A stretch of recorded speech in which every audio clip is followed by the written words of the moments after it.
কায়েমের মানুষগুলোর সঙ্গে যদি তুমি উঠা বসা করো তাহলে তোমার ফায়দাটা কেমন হবে? রাসূল উদাহরণ দিলেন সুন্দর। তোমার বন্ধুটা যদি ভালো না হয়, তোমার সমর্থনের মানুষটা যদি ভালো না হয়, তাহলে বুঝে নিবা ওটা হলো কামারের মতো বন্ধু বানিয়েছো।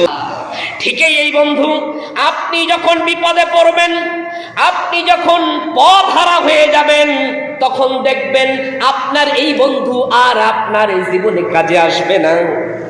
আপনার ওই পার্টি আর আপনার জীবনে কাজে আসবে না।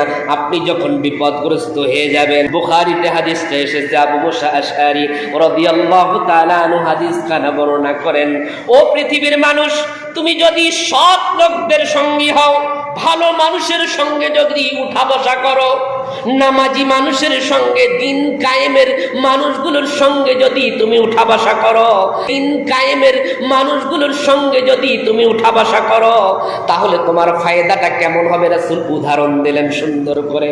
আবু মুসা আশআরী বলেন, ক্বালা ইন্নামা মাসালুল জালিসিস সালিহ হামিলিল মিসকি ওয়া নাফিল কির।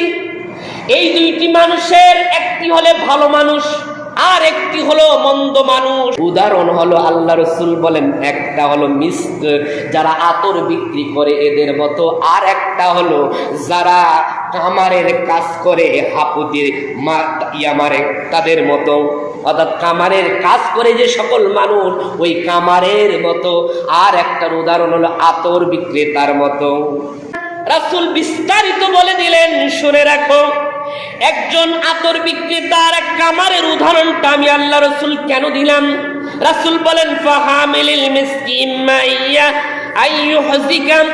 ও পৃথিবীর মানুষ, যখন তুমি আতর বিক্রেতার কাছে যাবে, আতর তুমি কিনতেও পারো, নাও কিনতে পারো, তোমার হাতে কিছুটা আতর লাগিয়ে দেবে। সকলে বলি সুবহানাল্লাহ।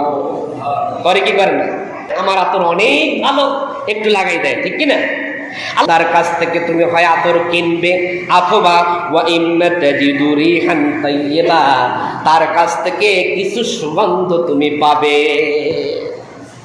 অর্থাৎ একটি ভালো মানুষের কাছে যদি তুমি যাও, তাহলে ওই ভালো মানুষটার কাছ থেকে তুমি কিছু না পাইলেও ভালো মানুষটার সোহবতের কারণে তোমার কোনো খারাপই কিছু হবে না, বরং তোমার ভালো হওয়ার সম্ভাবনাই আছে। সকলে বলি সুবহানাল্লাহ।